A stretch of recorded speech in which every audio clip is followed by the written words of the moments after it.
Memoria Sur, un podcast de Diario Sur para hablar y disfrutar de la historia, con Ana Pérez Brián y Curro Fernández Sibaja. Hola Ana, ¿qué tal? Hola Curro, buenos días. Tengo que empezar con una noticia que puede ser mejorable o que tiene que solucionarse pronto. Y es precisamente que quiero que comentemos lo que está ocurriendo en el cementerio inglés, que ¿Sí? fue uno de los protagonistas de los últimos episodios y que ahora mismo está pasando por un momento delicado. Sí, efectivamente, ha sido una de las penúltimas víctimas del COVID. Digo penúltima porque probablemente vendrán otras detrás. Y bueno, pues lamentablemente por falta de fondos se han visto obligados a cerrar las puertas de lunes a viernes. Y la verdad es que una noticia muy triste porque, bueno, da también cuenta...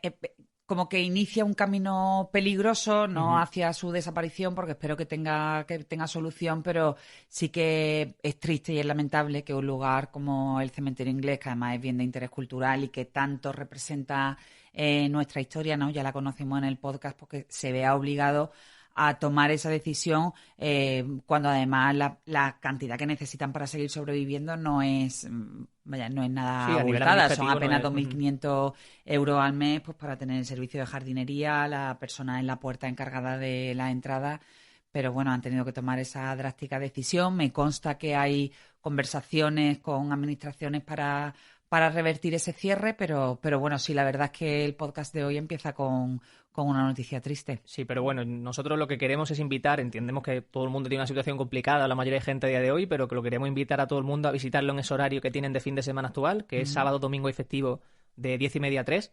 Y mostrar el total apoyo, que eso es la ayuda, exactamente, si se pueden dar de alta como amigos del cementerio, que las cuotas son muy bajas eso y apenas casi simbólicas, ¿no?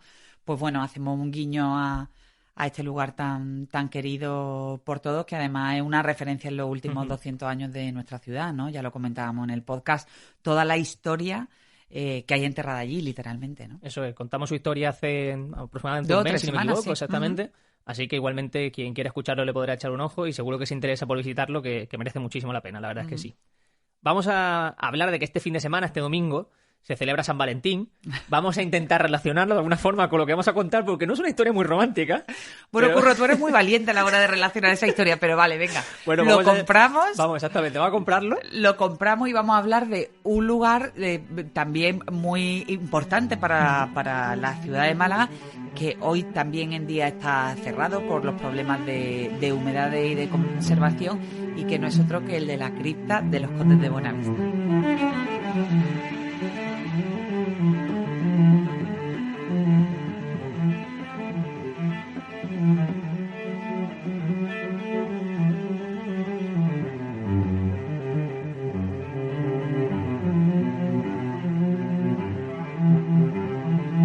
Una cripta, lo más romántico que se te puede venir a la cabeza, pero oye... Y sobre todo por cómo es la cripta. Pero bueno, aceptaremos que vamos a contar la historia, no sabemos si romántica o no, porque hay muy poca documentación histórica de las personas que están ahí encerradas, que fueron los Condes de Buenavista, José Francisco Guerrero y Chavarino, y su mujer Antonia Coronado y Zapata, y sus descendientes. Eso es, fueron dos nobles de la Málaga de la segunda mitad del siglo XVII y que han dejado en Málaga uno de esos tesoros que son muy poco conocidos. Yo, de hecho, no tenía ni idea de que existía. Sí, efectivamente. Bueno, ahora, ya te digo, es poco conocido porque hacíamos referencia hace nada al cementerio inglés. También, en este caso, nos encontramos con una joya arquitectónica que está cerrada por los problemas de conservación, y en el caso efectivamente de la cripta de los Condes de Buenavista lleva unos años cerrados por unos problemas de humedades que, bueno, afortunadamente, y esto además también es actualidad, por eso traemos este podcast hoy, se comenzaron las catas para ver cuál era el origen de esas humedades, que es el paso previo para empezar a trabajar en este bien de interés cultural,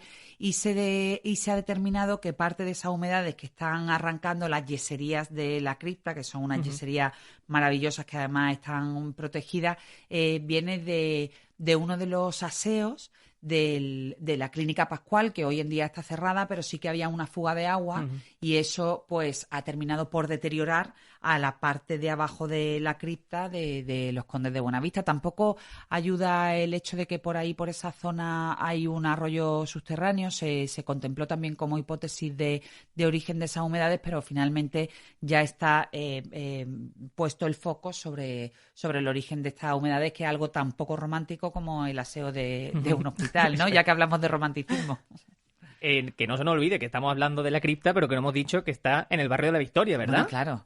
Eso es, está en la iglesia de la Victoria realmente. Sí, en el santuario de la Victoria, bajo suelo, en la profundidad está esta cripta, que es uno de los monumentos funerarios más importantes, quizás uno de los poquísimos testimonios que hay en España del llamado barroco tétrico. Eso te iba a decir, ¿por qué es tan especial? Porque no deja de ser una cripta como puede haber en otro cementerio en cualquier zona. ¿Qué es lo que tiene tan especial? ¿Qué es ese barroco tétrico que tú estabas comentando, Ana? Pues mira, me lo contaba cuando hablé con él para el podcast, el doctor Francisco Rodríguez Marín, que es profesor titular del Departamento de Historia del Arte de la Universidad de Málaga, que me hacía referencia a esa importancia del movimiento del barroco tétrico, no solo por las características históricas y estéticas de este movimiento, sino también porque surgió en torno a ese movimiento hay un auténtico fervor turístico. Es decir, por ejemplo, él me hablaba de zonas de Portugal, de Oporto o Faro, que dan culto, iba a decir culto, ¿no? Pero que rinden homenaje a esa disciplina del barroco, que consiste en exaltar los valores de la muerte y de lo efímero de la vida desde el punto de vista arquitectónico. Y en ese sentido, uno de los grandes espejos de esa forma de hacer arquitectura está en la cripta de la Victoria. Hablaba el profesor de esos lugares en Portugal donde incluso se exhibían huesos humanos o calaveras reales, pero en el caso de la cripta de los Condes de Buenavista son reproducciones, pero no deja de tener su importancia y su curiosidad este movimiento, que lo que hace es exaltar, ¿no?, esas condiciones de la muerte como paso previo para llegar a la salvación del alma, ¿no? Para quien quiera imaginarlo, esa cripta es una habitación subterránea pintada de negro y con decoración, por lo que tú dices, de calavera. Con yesería blanca, justo, exactamente. Muy pequeñita, porque claro, porque los Condes de Buenavista la concibieron para el enterramiento propio de la familia y para que aquel lugar fuera visitado nada más por los miembros muy cercanos, el núcleo cercano de la familia. Pero efectivamente es un lugar absolutamente sobrecogedor, pintado de negro, esas yeserías blancas con las tumbas al fondo de los Condes de Buenavista, que también están reproducidos en unas esculturas arrodilladas que llaman mucho la atención. Y bueno, y como parte de ese barroco tétrico, Curro, pues las calaveras, los huesos, guadañas, relojes, escenificaciones de la muerte e incluso como una manera de hacer ver que la muerte es algo a lo que no escapa nadie, pues figuras de niños, ¿no? Que están como siendo apresadas por la muerte. Puede ser un poco tétrico, pero bueno, no deja de tener su importancia y su valor como referencia histórica, ¿no? Decía que para quien quiera imaginarlo, esa es la situación en la que se encuentra, la situación en la que hay en esa cripta, pero para quien quiera verlo solo tiene que bajar las notas del podcast, ir al enlace de la noticia en la que tú escribes sobre esta historia y va a ver las imágenes de la cripta, que son absolutamente impresionantes, muy llamativas. Sí. Para entender, eso sí, esa historia de la cripta, ese origen, tenemos que irnos a su origen, al origen de la Iglesia. Y ese origen nos lleva de cabeza al siglo XV, ¿verdad? Con la construcción de la Iglesia de la Victoria, que tiene su origen y su relación con los Reyes Católicos. Sí, de nuevo, los Reyes Católicos como protagonistas de esas grandes hitos en la historia moderna de Málaga, ¿no? Estamos hablando efectivamente del año 1487. Fernando el Católico instala su campamento militar para la conquista de Málaga justo en esta zona de la Victoria. Isabel la Católica, hay que recordar que lo haría en la Trinidad. Y bueno, y en ese lugar, cuando a medida que se van produciendo las conquistas y los hitos, y sobre todo la toma de Málaga, pues Fernando el Católico, en recuerdo de ese lugar desde donde él impulsó la conquista de Málaga, deja la imagen de una virgen, la Virgen de la Victoria, que también se cuenta que fue un regalo de su consuegro, es decir, de Maximiliano de Austria, del padre de Felipe el Hermoso. En los desposorios con Juana la Loca hubo un intercambio de regalos, y entre los regalos que el consuegro le hizo llegar a Fernando el Católico estaba esta pequeña virgen, una virgen de oratorio, y dicen también que le regaló como una especie de campanitas que Fernando el Católico iba colocando por todas las ciudades donde se iba produciendo esa conquista como gesto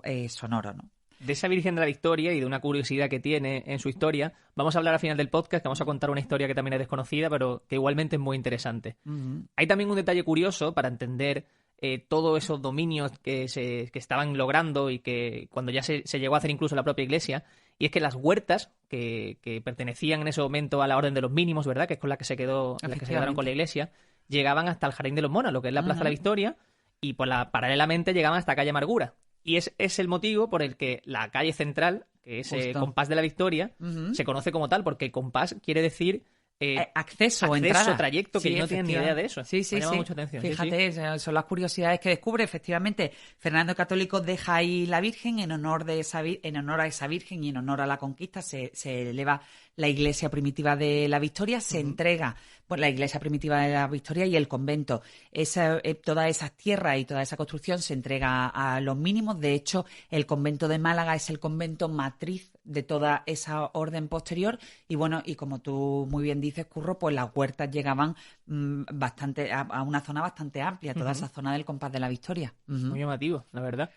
Esa iglesia primitiva se deterioró a lo largo del siglo XVI y ya en el siglo XVII estaba pidiendo a grito una reforma, y es ahí donde aparecen los protagonistas de nuestra historia, donde aparece la figura del conde de Buenavista, ¿verdad? Sí, efectivamente, en el siglo XVII al deterioro se le une también un incendio que terminó de darle el golpe de gracia a la iglesia primitiva, y entonces se hace necesaria la reconstrucción de toda esa infraestructura.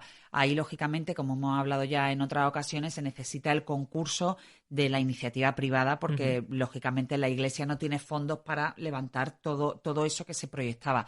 Entra aquí la importancia, ¿no?, y la influencia del conde de Buenavista, que además también estaba buscando un lugar de enterramiento, un lugar que estuviera a la altura de lo que él consideraba que era su nobleza. De hecho, fue uno de los grandes hombres en la corte de la época. ¿Qué ocurría? Que todas las criptas de la iglesia primitiva de la Victoria estaban ya ocupadas, y entonces él idea como fórmula para su propio enterramiento y el de sus familiares también hacer todo ese gasto para la reconstrucción, no solo de la iglesia, sino para la incorporación del camarín, de la sacristía, antesacristía y toda esa infraestructura tal y como hoy la conocemos. Si no me equivoco, se sabe incluso a cuánto ascendió esa inversión que que hicieron los condes, ¿verdad? Si no me equivoco. Sí, efectivamente, el conde de Buenavista ratificó el contrato con un religioso destacado de la Orden de los Mínimos, que fue Fray Alonso de Berlanga. Ahí se acordaba que él daría los 2.000 ducados previstos inicialmente, la orden de los 2.000 ducados previstos inicialmente, la orden daría 500 y el noble 1.500. ¿Qué ocurrió?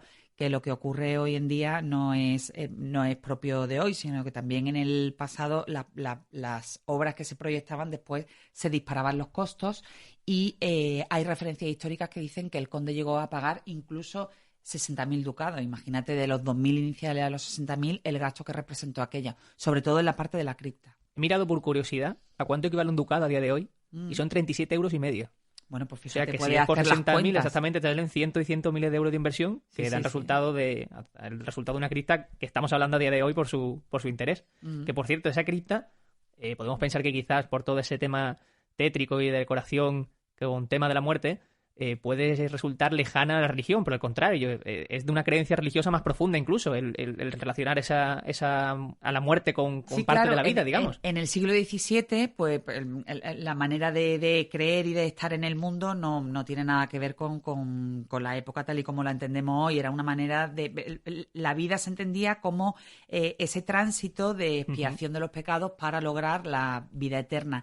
De ahí que en la parte de la cripta, bueno, pues se hiciera tanta referencia desde el punto de vista de la estética y de lo arquitectónico a la necesidad de expiar los pecados, al recuerdo de que estamos en esta vida, en este valle de lágrimas de paso, y a ese comprar, si me lo permite, entre comillas, claro, el perdón y la salvación del alma, bueno, pues a través de las buenas obras que hicieras en vida, ¿no? Así lo entendió el conde de Buenavista. Bueno, que por dar algunos detalles biográficos, en realidad hay muy, muy pocos, Curro. Yo tuve la oportunidad de hablar con dos historiadores y realmente los pasos del conde de Buenavista en la ciudad están muy poco documentados. Sí parece que hay un acuerdo en torno a que su origen está en Antequera, nació en torno al año 1660 y que hizo el grueso de su vida en la corte del rey, ¿no? Se le dio el conde del título de Buenavista y tuvo otros títulos también que lo vincularon con las finanzas del Estado, y aquí en concreto en Málaga se dice, a pesar de que la gente pueda pensar que vivió en el Palacio de Buenavista, que es la sede actual del Museo Picasso, ese palacio efectivamente fue ocupado por unos buenavistas, pero fueron por los descendientes del título. Él en concreto con su mujer parece ser que ocupó en Cortina del Muelle la sede de lo que hoy es la Cámara de Comercio, ese palacio. Esa también es la huella que se conoce de su vida en Málaga. Y bueno, y afortunadamente la huella de la muerte la tenemos en la crista de la Victoria. Lo que sí sabemos también es que precisamente los condes de Buenavista fallecieron en Madrid, que luego fueron trasladados a Málaga, a pesar de que había una cierta discusión en torno a ese tema, pero sí se sabe que fueron trasladados y que están enterrados en esa crista. Y es ahí donde empieza la historia que nos lleva hoy a hablar de ellos. Porque la crista, como decimos, es absolutamente impresionante, un resultado espectacular. Sí, mira, la crista tiene muchísimas curiosidades. Bueno, para empezar es un espacio de 8,5 metros de ancho por 3,30 de alto. Como decíamos, era un lugar reducido, primero porque estaba excavado bajo tierra y porque era una cripta de enterramiento. Lógicamente no se hizo pensando en los turistas ni en la importancia que ha tenido con el paso de los años. Fue obra del arquitecto y escultor Felipe de Unzurrunzaga. El apellido nombre. Es bastante complejo de pronunciar, pero bueno, ahí queda. Fue un arquitecto que también hizo mucha obra funeraria en aquella época. Y bueno, la cripta está excavada justo debajo del altar mayor y tiene muchas curiosidades arquitectónicas. De hecho, si tú te pones a mirar muchos de aquellos enterramientos de la época, no hay nada construido al azar, y cada símbolo y cada huella en esa cripta tiene realmente su explicación. Por ejemplo, a la hora de entrar llama la atención las 4 columnas que hay en la cripta que representan los 4 elementos: el fuego, la tierra, el agua y el cielo. Y el aire, ¿no? Has dicho, ¿no? Y el aire, sí. Perdona, entonces creo que no lo he dicho bien. No, lo has dicho estupendamente. Los 4 elementos. Sí. Esas 4 columnas proyectadas hacia arriba, si las proyectas 20 metros hacia arriba, me comentaba el profesor Rodríguez Marín que coinciden de manera exacta con los 4 pilares del templete del Camarín de la Victoria. Todo esto, como tú me preguntabas antes, tiene una explicación religiosa, claro, y arquitectónica. De hecho, esa parte de abajo de la crista de los condes de Buenavista se llama, llamada en la simbología religiosa la vía punitiva, que es la vía donde tienes que expiar los pecados, como ya hemos explicado, y un poco ganarte el privilegio de salvar tu alma. Y posteriormente toda la construcción, Curro, de la escalera que asciende hacia el camarín, también tiene su propia simbología en la historiografía religiosa. Eso me ha llamado muchísimo la atención, o sea, el saber que toda esa construcción propia de no hay nada historia, al azar, exactamente, es absolutamente metafórico en cuanto a esa primera vía purgativa, si no me equivoco, que es la que obedece a la crista, con ese avance por la escalera, como tú dices, con esa decoración que existe. El avance por la escalera es la vía iluminativa, que es cuando ya pasas de ese purgatorio, ¿no? Y de ese y ya has puesto en orden, has respondido por tus pecados, empieza la vía iluminativa, que coincide con el ascenso por la escalera. Con ese compás, ¿no? Ya por claro, retomarlo de antes. Justo. Y ya se ve también que la arquitectura y los elementos decorativos ya comienzan a ser mucho más alegres, mucho menos tétricos, se empiezan a utilizar otros colores y se empiezan a utilizar también otros recursos, ¿no? Y después ya termina en el camarín de la Victoria con la vía unitiva, que bueno, ya es la última de ellas, que es el ascenso al fin a los cielos del alma que comenzó abajo, que ha ido ascendiendo poco a poco y que llega un poco, ¿no?, al regazo de la Virgen a los cielos. Espectacular. Sí, la verdad es que es una historia bastante curiosa. Incluso la planta del templete, del camarín de la Victoria, en esa historiografía religiosa, las formas circulares se refieren a lo sagrado, a lo religioso, las formas rectangulares o de cuadrado se refieren a lo humano, y la forma del camarín de la Victoria es octogonal, precisamente mezclando ambas fórmulas para dar cuenta de lo divino y de lo humano, ¿no? Y cómo la Virgen al final se convierte como en esa intercesora de los cielos. A nivel metafórico, artístico, es súper llamativo y espectacular. Como decías tú, a día de hoy está cerrado toda esa crista por humedades, que es una auténtica pena. Esperamos que eso se solucione rápidamente para que se pueda visitar lo antes posible. Sí, ya las catas han empezado, empezaron hace un par de semanas, lo comentaba mi compañero Jesús Hinojosa en el periódico, y bueno, esperemos que dentro de poco eso sea una realidad, porque además sería, ahora que ya también es tan necesario recuperar el pulso de la ciudad, sería un bien promocionado y bien hecho el acceso, porque hasta este momento, hasta a la crista de los Condes de la Victoria no se podía entrar más que por la sacristía, con lo cual había que entrar a la iglesia, pedir permiso al sacerdote y bajar a la crista, también. Que incluso se podría plantear la idea de hacer otra especie de acceso para que la cripta tenga su propia entrada y bueno, y que sea capaz por sí sola de generar ingresos, ¿no? No, que eso seguro que por el interés que tiene puede hacerlo. Sí, sí. Vamos a pedir a los que nos están escuchando que nos dejen unos minutitos más, porque tenemos una historia más muy relacionada con la Iglesia de la Victoria y con la Virgen de la Victoria, muy interesante, que vamos a contarles ahora mismo.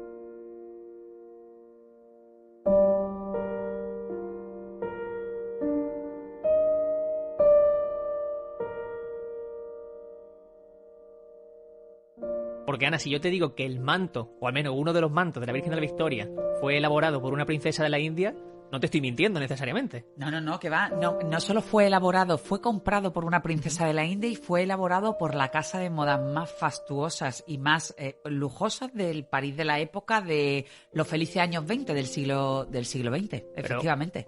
Pero digo, vamos a contar esa historia bien, vamos a contarla paso a paso. Y dime primero, antes de nada, ¿quién fue Anita Delgado?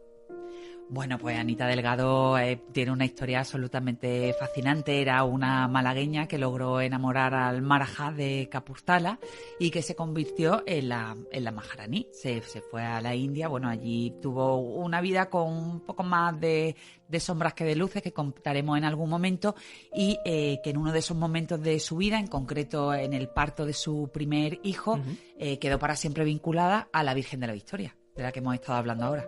Maharani, que bueno, ya lo has dicho, pero bueno, es el término que se utiliza título, para una princesa, ¿no? Sí, digamos, para una de la India, princesa real, sí, eso, para que lo esté escuchando, que lo sepa y que no tenga dudas.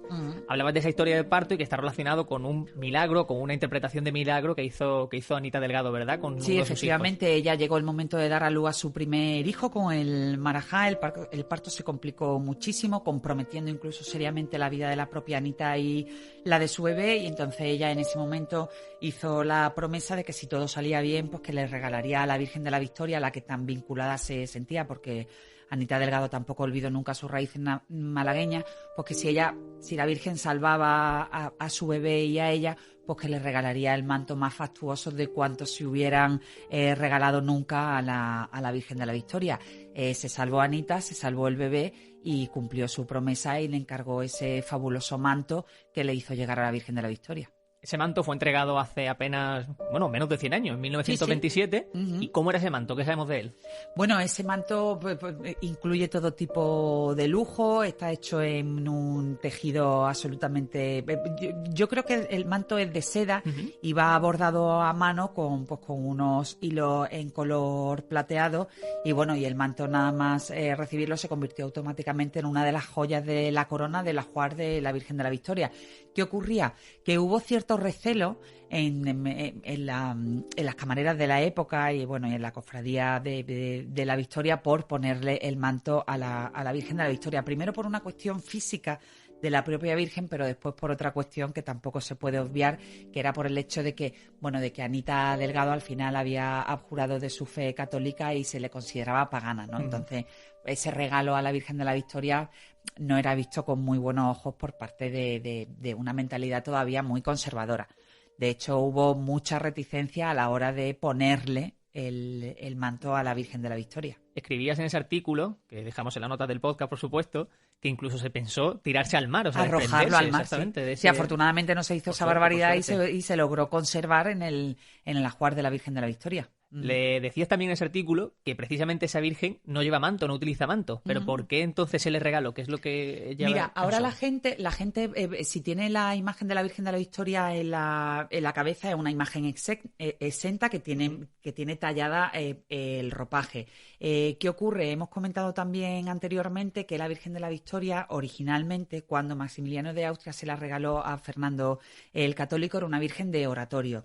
Eso quiere decir que era una virgen que estaba contemplada para ser puesta en un retablo o en un oratorio para orar, y que la parte de atrás estaba hueca precisamente para poder adornarla y vestirla con manto y otro tipo de ropaje. La Virgen de la Victoria, con el paso de los años, tuvo que ser restaurada porque estaba en muy malas condiciones y ya se convirtió en una virgen exenta. Ese cambio pues ya hizo que ya no se le pudieran poner los mantos que tradicionalmente como Virgen de Oratorio se le ponían de adorno y que también tenían su propia simbología. Entonces, por eso el manto de Anita Delgado ya no se le pudo poner a la Virgen de la Victoria, pero sí ha habido vírgenes que sí, cofradías que han pedido a la Victoria la cesión del manto para momentos extraordinarios, sí que han podido utilizarla. Ahora mismo me viene a la cabeza, por ejemplo, la Virgen de la Expiración, que sí ha podido lucir ese manto de Anita Delgado, ya reconciliado con el hecho de que era un donativo pagano, ¿no? Eso es, sí, la Virgen de la Expiración comentaba, o la Dolorosa del Rico son algunas de las que lo han podido disfrutar.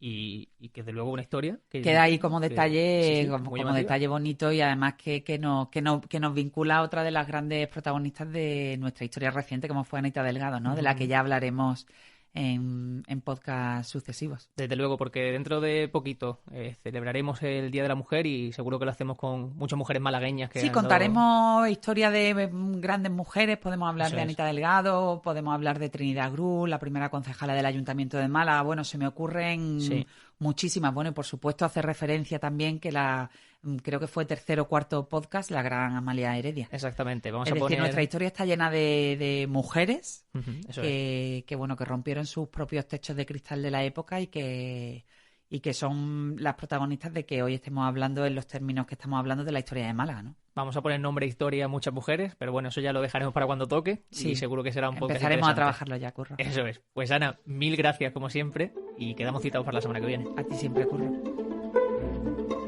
Memoria Sur es un podcast de Diario Sur. Escucha un nuevo episodio cada semana en iVoox, Spotify, Apple Podcasts y consulta las referencias de este episodio en diariosur.es.